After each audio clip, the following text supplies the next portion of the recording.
नमस्कार, मैं हूं आपके साथ अनुष्का और आप देख रहे हैं एमपी।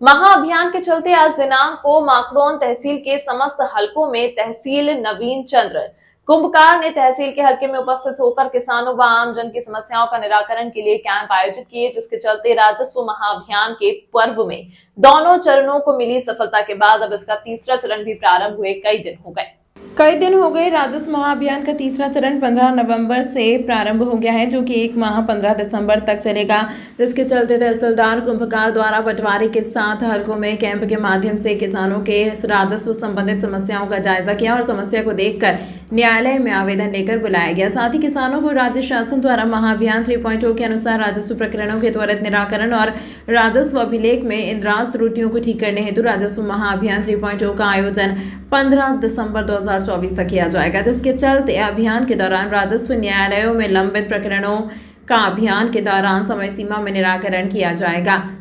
शासन के निर्देश के बारे में आमजन को बताया गया। साथ ही नए राजस्व प्रकरणों को RCMS पर दर्ज कराने, नक्शे पर तरमीम, PM किसान आवेदन एवं सामग्री को आधार से eKYC खसरे की समग्र आधार से लिंकिंग एवं फार्मर रजिस्ट्री सहित आमजन की राजस्व से संबंधित समस्याओं ना हो तथा किसान हितकारी योजनाओं में समस्या ना हो। साथ ही अविवादित प्रकरणों का समय सीमा न्यायालय में नियमित सुनवाई आयोजित कर नामांतरण, बंटवारा, अभिलेख दुरुस्ती के प्रकरणों का निराकरण किया जाएगा। PM किसान सम्मान निधि योजना अंतर्गत पूर्व में छूटे पात्र हितग्राही को जोड़ा जाएगा। साथ ही फोती नामांतरण के बाद नए किसान बने उन्हें योजना का पात्र माना जाएगा, जिसके लिए तहसील के समस्त हल्का पटवारियों को निर्देशित किया गया। साथ ही हलकों में रहकर अभियान के चलते समस्याओं को न्यायालय में सुनिश्चित कर प्रतिदिन रिपोर्ट न्यायालय में देने को कहा गया है, जिसमें सामनेरा हलके का टारगेट 100% हुआ। साथ ही पटवारियों को जल्द से जल्द टारगेट पूर्ण करने को कहा गया है।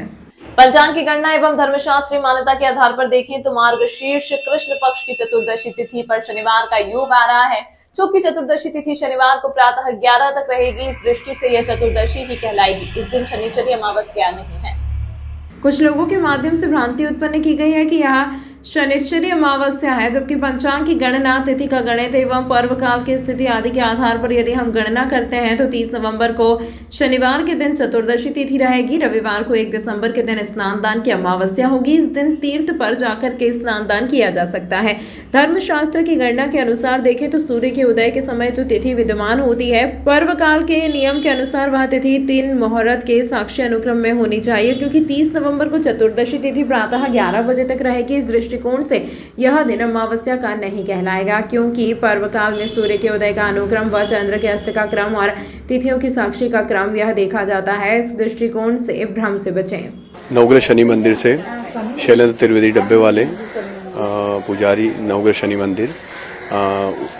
शनिश्चरी अमावस्या का जो सब जगह चल रहा है, शनिश्चरी अमावस्या इस साल है नहीं, क्योंकि उदयात की तिथि जो है वो 1 तारीख की है, रविवार की। तो उस दिन रविवार के दिन अमावस्या मान्य की गई है। तो इस साल अमावस नहीं है। 29 मार्च 2025 में शनिश्चरी अमावस्या है। और सब विशेषकर ध्यान करें, शनि महाराज का स्मरण करें, पर इस साल शनिश्चरी अमावस्या नहीं है। जय शनिदेव। वर्तमान में कुछ बातें सामने आ रही है जिससे जनता में भ्रम की स्थिति बनी हुई है। वह इस विषय को लेकर के कि शनिश्चरी अमावस्या कब है या क्या स्थिति इसकी बनती है, तो उन सभी धर्मप्राण जनता को, श्रद्धालुओं को, सनातन धर्म प्रेमियों को यह बताने की आवश्यकता है कि इस बार शनिश्चरी अमावस्या 2024 में नहीं है। शनिश्चरी अमावस्या 29 मार्च और 23 अगस्त 2025 में है। धर्मशास्त्र की मान्यता के अनुसार सभी धर्मालुओं से, श्रद्धालुओं से, सनातन धर्म प्रेमियों से एक निवेदन है कि इस दिन पितरों की पूजन करें। जो कि शनिवार है, शनि की पूजन की जा सकती है, किंतु शनिश्चरी अमावस्या के न होने से यह पर्व काल का स्नान नहीं माना जाएगा। पंडित अमर डब्बा वाला, उज्जैन। श्री महाकालेश्वर वैदिक प्रशिक्षण एवं शोध संस्थान में त्रिदंडी रामानुज चिन्नाई जीयर स्वामी महाराज हैदराबाद का शुभागमन हुआ। अपने प्रवास के दौरान महाराज श्री का संस्थान के छात्रों, शिक्षक, कर्मचारियों के बीच प्रेरक मार्गदर्शन एवं आशीर्वचन प्राप्त हुआ। श्री स्वामी जी ने कहा कि वैदिक शिक्षा को और अधिक समृद्ध करने की आज आवश्यकता है। अपने समिति से यह भी आग्रह किया है कि अभी यहाँ एक वेद की शाखा का अध्ययन हो रहा है, अन्य वेदों की शाखाओं का भी अध्ययन प्रारंभ हो, ऐसी अपेक्षा है। उत्तर एवं दक्षिण के सांस्कृतिक आदान प्रदान हेतु छात्रों को शैक्षणिक भ्रमण हेतु स्टैच्यू ऑफ इक्वलिटी का दर्शन करना चाहिए। मेरा भी प्रयास रहेगा कि मैं अपने गुरुकुल के छात्रों को महाकाल के दर्शन हेतु भेजूं। महाराज श्री का अभिनंदन संस्थान के निदेशक डॉक्टर पीयूष त्रिपाठी एवं प्राचार्य श्री अपूर्व पौराणिक ने किया। इस अवसर पर चरण पूजन तथा सम्मान पत्र भी समर्पित किया गया। वेदाचार्य स्वामी पुनीतानंद जी एवं संस्थान के शिक्षक कर्मचारी उपस्थित रहे। विश्व प्रसिद्ध श्री महाकालेश्वर मंदिर में प्रदेश के नवागढ़ डीजीपी कैलाश मकवाना ने सपत्नीक बाबा महाकाल के दर्शन और पूजन किए। महाकाल मंदिर समिति ने नवागढ़ डीजीपी का दुपट्टा प्रसाद और भगवान महाकाल का चित्र भेंट कर सम्मान किया। महाकाल मंदिर समिति ने नवागढ़ डीजीपी का दुपट्टा प्रसाद और भगवान महाकाल का चित्र भेंट कर सम्मान किया। डीजीपी मकवाना ने गर्भगृह की देहरी पर भगवान महाकाल का पूजन अर्चन किया। मंदिर के राम पुजारी ने पूजन संपन्न कराया। इस दौरान एसपी प्रदीप शर्मा भी डीजीपी के साथ मौजूद थे। दर्शन और पूजन के पश्चात नंदिहाल में महाकाल मंदिर समिति की ओर से सहायक प्रशासक मूलचंद जुनवाल ने भगवान महाकाल का दुपट्टा प्रसाद और तस्वीर भेंट कर डीजीपी का सम्मान किया। गौरतलब है कि प्रदेश के नवनियुक्त पुलिस महानिदेशक जिले की तराना तहसील के निवासी हैं। प्रदेश की कमान संभालने से पहले उन्होंने बाबा महाकाल के दर्शन कर आशीर्वाद लिया।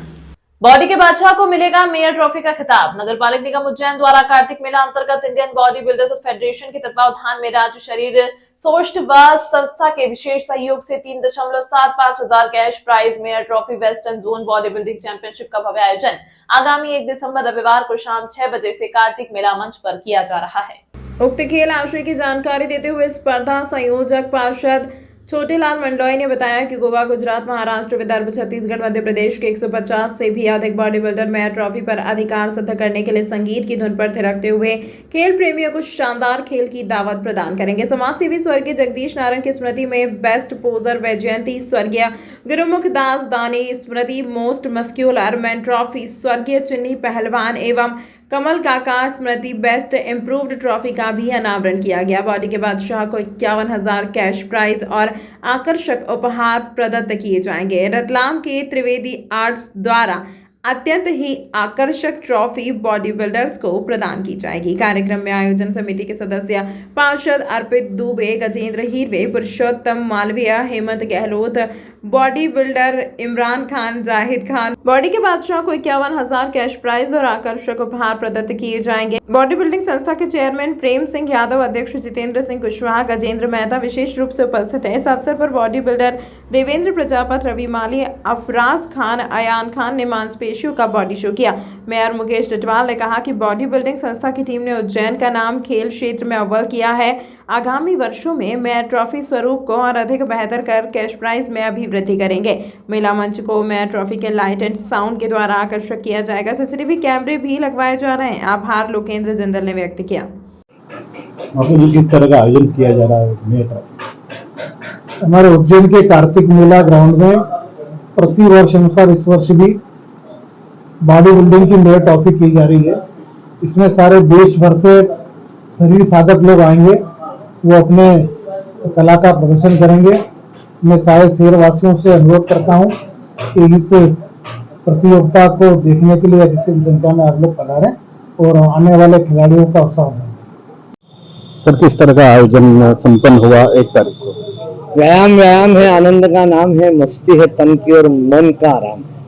बॉडी बिल्डिंग का हब बन चुका है महाकाल की नगरी उज्जैनी, कृष्ण सुदामा की स्थली उज्जैनी, और विक्रमादित्य की नगरी में खेलों को बढ़ावा देने के लिए नगर पालिक निगम के माध्यम से 1 दिसंबर को 3,75,000 cash prize mayor trophy body building championship का आयोजन किया जा रहा है, जिसमें राष्ट्रीय अंतर्राष्ट्रीय स्तर के बॉडी बिल्डर संगीत की धुन पर मांसपेशियों का प्रदर्शन करेंगे। गोवा, महाराष्ट्र, विदर्भ, छत्तीसगढ़, मध्य प्रदेश और गुजरात के बॉडी बिल्डर हमारे खेल प्रेमियों को शानदार खेल की दावत देंगे। कार्तिक मेले का यह सबसे उम्दा और खेल प्रेमियों को से युक्त यह कार्यक्रम होगा और इसमें हर वर्ग में खिलाड़ियों को 10,000, 15,000, 5,000, 4,000, 3,000 इससे हर वर्ग में कैश प्राइज भी दिए जा रहे हैं। और आकर्षक ट्रॉफी का विमोचन मेयर श्री मुकेश टिटवाल जी ने यहाँ पर किया और आपके माध्यम से हम सभी को संदेश देना चाहते हैं कि आप सब व्यायाम से जुड़े, अस्पतालों की ओर नहीं जाएंगे यदि आप व्यायाम करेंगे। स्वस्थ रहिए, स्वच्छ रहिए और मुस्कुराते रहिए। साइकिलिंग को बढ़ावा देने और पर्यावरण संरक्षण के लिए पूना से अयोध्या तक निकाली जा रही साइकिल यात्रा के यात्री उज्जैन पहुंचे। साइकिलिंग को बढ़ावा और पर्यावरण संरक्षण का संदेश देने के उद्देश्य से सोसाइटी ऑफ ग्लोबल साइकिल के सदस्य पूना से अयोध्या तक की यात्रा साइकिल से कर रहे हैं। यात्रा के दौरान सदस्य उज्जैन पहुंचे और बाबा महाकाल के दर्शन कर बुधवार सुबह यात्रा पर निकल गए। यह संगठन विश्व भर में साइकिलिंग को बढ़ावा देने और साइकिलिंग के माध्यम से लोगों को जोड़ने के लिए काम करता है। साथ ही SGC साइकिलिंग को एक स्वस्थ और पर्यावरण अनुकूल परिवहन विकल्प के रूप में बढ़ावा देता है। उन्होंने बताया कि इसी उद्देश्य को लेकर यह 5वीं यात्रा शुरू की गई है। हर वर्ष की इस वर्ष यात्रा पूना से शुरू की गई। इस बार 1700 किलोमीटर की यात्रा के 23 नवंबर को यह पूना से अयोध्या तक 100 सदस्यों द्वारा की जा रही है। टीम के एक और कोर मेंबर गणेश भुजबल ने बताया कि 2015 से संस्था कार्य कर रही है। हमारी साइकिलिंग यात्रा इस बार 12 दिन की है। यह यात्रा 2 दिसंबर को अयोध्या पहुंचेगी। प्रतिदिन करीबन 150 किलोमीटर से ज्यादा साइकिलिंग कर रहे हैं। इधर उज्जैन में रहने सोसाइटी ऑफ ग्लोबल साइकिलिंग के अध्यक्ष उत्कर्ष सिंह सेंगर ने बताया कि टीम के सदस्य पूना से साइकिलिंग करते हुए मंगलवार शाम को चौथे दिन उज्जैन पहुंचे और यहां बाबा महाकाल के दर्शन कर बुधवार सुबह अयोध्या की यात्रा के लिए रवाना हो गए हैं। नमस्ते, मेरा नाम गणेश भुजबल है। मैं इंडो एथलेटिक्स सोसाइटी का कोर मेंबर हूं और 2015 से हमारा इंडो एथलेटिक्स सोसाइटी क्लब का फॉर्मेशन हो गया। तब से हम सब लोग रास्ते पे मिले हैं और जुड़ते गए हैं। अब आज हमारा पूना में 15,000 से ऊपर साइकिलिस्ट का ग्रुप है और हम पूना से अयोध्या इस साल निकले हैं। पूना से पहले दिन 200 किलोमीटर करके शिरडी आए, शिरडी से सिरपुर आए 200 किलोमीटर। तीसरे दिन सिरपुर से माहेश्वर आए और आज चौथे दिन माहेश्वर से महाकाल के क्षेत्र में उज्जैन में आए पधारे हैं। आपकी टीम में कम से कम कितने उम्र के व्यक्ति, अधिकतम कितने उम्र के व्यक्ति? अब हमारे इस यात्रा में कम से कम 16 साल का ये बच्चा है और 67 एज के एक अंकल है, वो हमारे साथ जुड़ गए। क्या प्रतिदिन कितने किलोमीटर की साइकिलिंग करते हैं? हमारा प्रतिदिन एवरेजली पकड़े तो 160 किलोमीटर पर दिन साइकिल कर रहे हैं। हम 2 तारीख को अयोध्या पहुंच रहे। तमाम महत्वपूर्ण खबरों के लिए देखते रहिए MP फर्स्ट न्यूज।